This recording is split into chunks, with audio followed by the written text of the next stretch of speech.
Hej, hjertelig velkommen til Prate podcast. Her din og Norberg som sitter på nær ute. Så for at tosa løsning om det er at akta. At akta for foreldre, at akta er god, og hva vi skal gjøre til. Hva er okkara drívmegi for å gjøre til. But no one says a word, it's time we talk about it. Så kanskje at det løs som en bloggpost i gjør, og han snakker løsning om det er at her vi vekser opp som bøden, så hører vi ofte om ting som vi skulle gjøre, og ting som vi ikke skulle gjøre. Og jeg vet ikke om det kjenner tikkene atter ned, at sagt vi bøden, vær blod, minnsla, døyla, ikke likva, og det tok at jeg for hånden, ja, men gjør om det atter, og vær takksom, sett pris på det som det øya, og det er en ting som vi sier vi bøden, hva de skulle gjøre, og også hva de ikke skulle gjøre. Og jeg vet ikke om de ganske selv har sagt det det samme som vi har sagt til om vi dekker syskjen, eller vi dekker egne bød. Og da vi fører bødene, så er det også noen ting som bødene byr oss gjøre, og som bødene byr oss ikke gjøre, vi som følger Jesu Kristi etter. Så da vi dekker avgjørende, at følge Jesu etter som okkara frelsere takk mot honom, som okkara herre frelsere, så er det ikke god at vi gjør noen ting som er rødt, og noen ting som er eller ikke gjør noen ting som er skøyv. Og vi leser med andre i Galaterbrand 5, og det er godt, selv om det. Her kjenner ta vi livet og i andanen, så lærte jeg også i etbord okkara være i andanen. Så vi gjør noen at her vi da tidlig på Jesus, og han er okkara herre, så øyde er så just av okkon jeg vil høre hånd til. Og løsla andans, eller det som er eikjent okkon som fylgjer Jesus etter okkara avvekster, det som er å komme opp til meg kjent, det kan liv jeg sier tingene. Det er det som i Galaterbrand 5, 2-3, men avvekster andans er kærleiki, glede, fri, lengme og mildleie, gøska trofelse, spekfri frahald, når det slukon er loven ikke. Og vi løs her et år kærleiki, og jeg husker kanskje at nøkker de kan kjenne noen vers i 4 Korint 13, vers 4-6.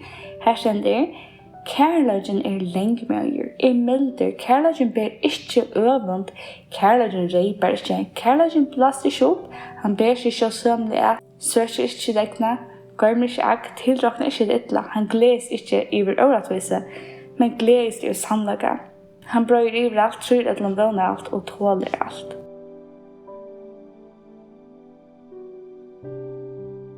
Og hvis jeg lærer verslig synsene, så er det sånn, jeg minnes godt at jeg har hørt det synsene før, jeg har hørt at Jesus var lenge med å gjøre milder, han bærer ikke øvund, han reiber ikke blåst ikke opp, og det er å gi øyne gjøre som kristen.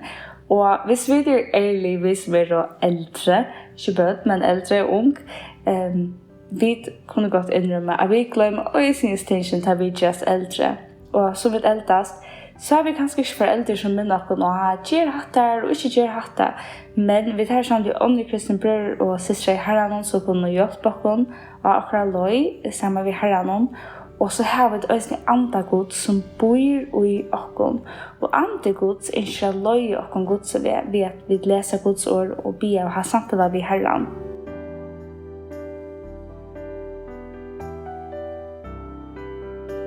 Og også som er at jeg kan løse en gybre til det at ta vi tok som hette rætt eller hette skeivt. Hva er så okkara drívmegi aftan fyri til avgjørende som vi tekker om vi taler den rødt eller skeiv. Og en annen gybrespurning er men hvor følger vi Jesus etter? Er det tog at ånder har bygd på gjørsta? Eller er det tog at det er retta?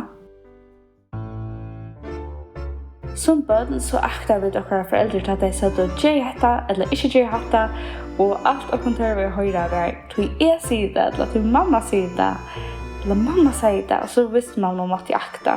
Og kanskje akter man bare til man tunte ikke at heste avløyene er av ikke at akta. Men som vi gjør oss eldre, så yngste vi at spyrja kvui, og vi gjør oss klokere, og kvui skulle vi gjøre hetta, kvui skulle ikke gjøre hetta, kvui skulle ikke halda ui blænen og knurren. Det tror vi kunne kjøre oss. Nei, men det er ikke mening. Så akkurat som vi spyrja kvui, så lærte vi det også kvui ta var nøyt å akta, og hva okkara foreldre yngste vi tog som til søtt.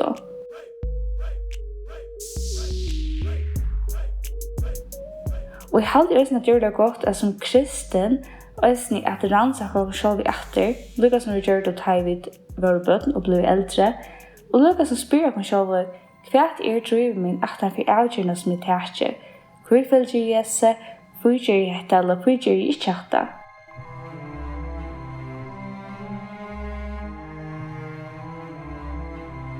Og kanskje at du sier, men ikke hetta eller ikke hetta, det er rett, du Bibelen sier det. Så ja, for okken kristen, så Bibelen Guds okkara moralska kompass. Til Bibelen at vi lærer døme om hva det rett og hva det skeivt, hva jeg avgjør vi skulle teka, hva jeg løy vi skulle genga, og så det er en samtale vi herran. Så tar vi ivast om også rett og skeivt, så fører vi tjående til Bibelen at finne svær. Og det særlig vedkommende i det at det var utrolig tosa om sex og om samkjønnsløyka og nek sånne ting som omkring jeg tykker vi som kristne vita hette er en truppelt evne og jeg vet at Bibelen nok ting å si med til og tar det utrolig týdningarmikil at vi ferdig til Bibelen at lese Bibelen og spyr god etter hva han sier med stingene hva god ønsker for okkara liv hvis han ønsker vi skal leve okkara liv og i sin mån disse tingene. Og jeg husker meg til at at okkurs rætt eller okkurs skeivt. Øyer ikke å være øyneste årsaken at vi fylgjer god i etter. Det er fullt å vite hva det rætt og hva skeivt samarbeidsbøytene, men tirsdag týdningarmikil årsaken at fylgjer god i etter.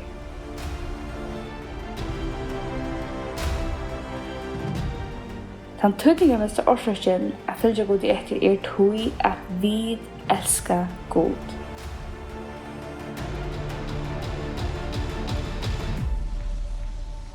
Og for jeg løsen til bryt her, da stender Johannes 14:23, Jesus svarer honom, om nekar elskar meg, heldre han årmot.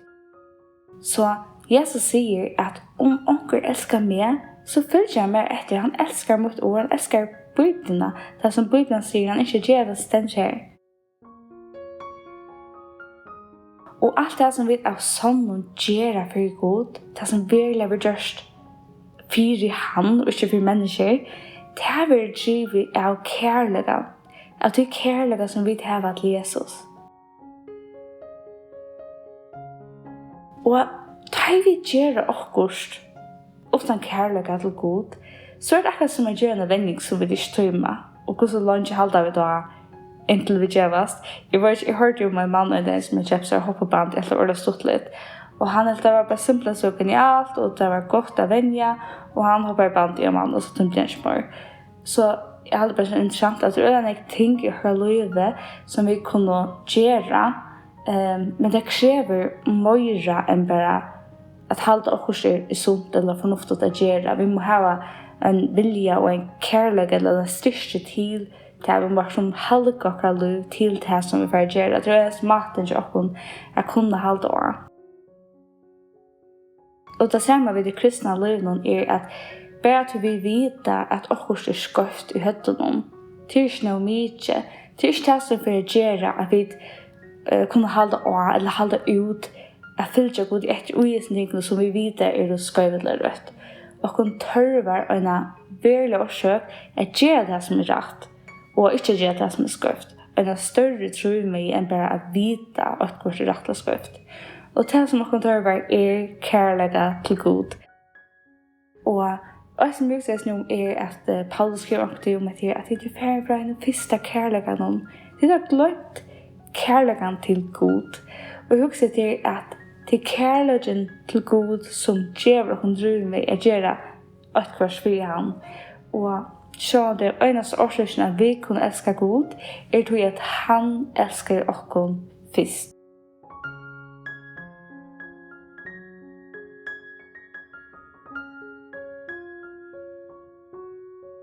Og det er kjeldan til alt det som vi kristen kunne gjøre, det er at Jesus elskar okkur først.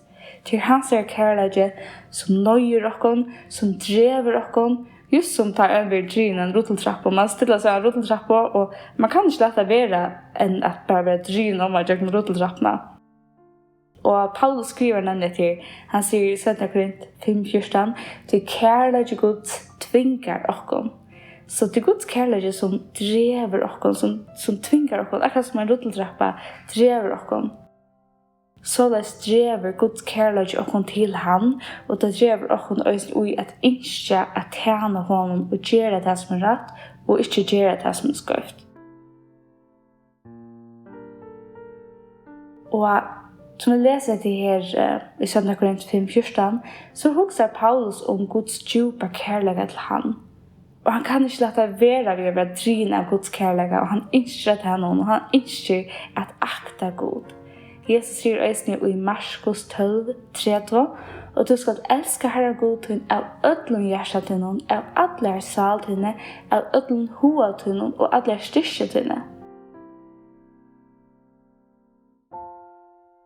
Så han snakker med det at vi må elska God. Det såleis at vi kunne akta han og gjøre det som han ønsker, til vi at oppleva og fæta hans kærleika, og det det som for å gjøre okkara drívmegi til han atter, at elska han atter, og at elska han atter det som for å gjøre okkara drívmegi at akta han.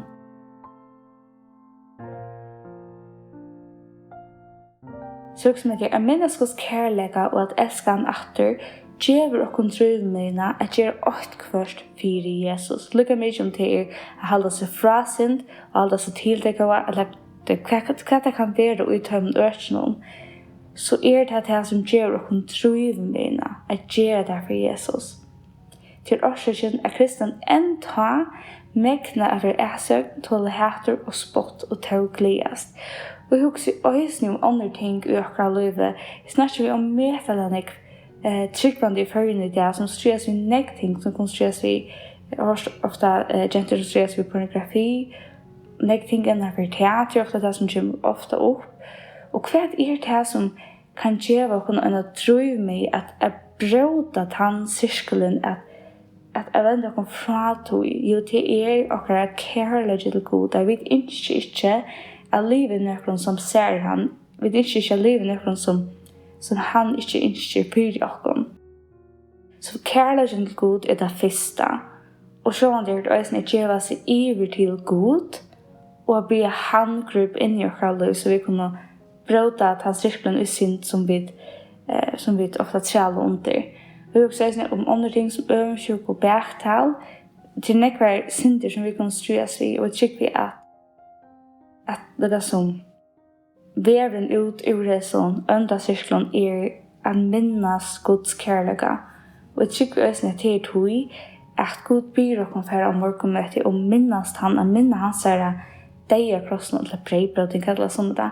Men til vi færa og minnast at Jesus lika med bråter for okkon. Han blåran for okkon.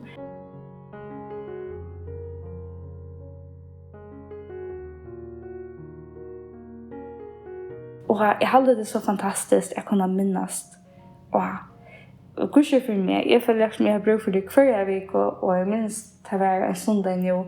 Jeg visste at jeg sinta, og jeg behar en fyrtjøving, og jeg minns jeg satt etter morgenmøte til brevbrøding, og jeg undres på å hente en stora kærleika som Gud vurste mer.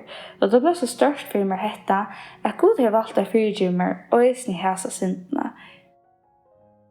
Og det gav meg bare en så større drívmegi at tjene honom. Jeg var ikke å bli andre mennesker og at kunne vise tøymon og han atter.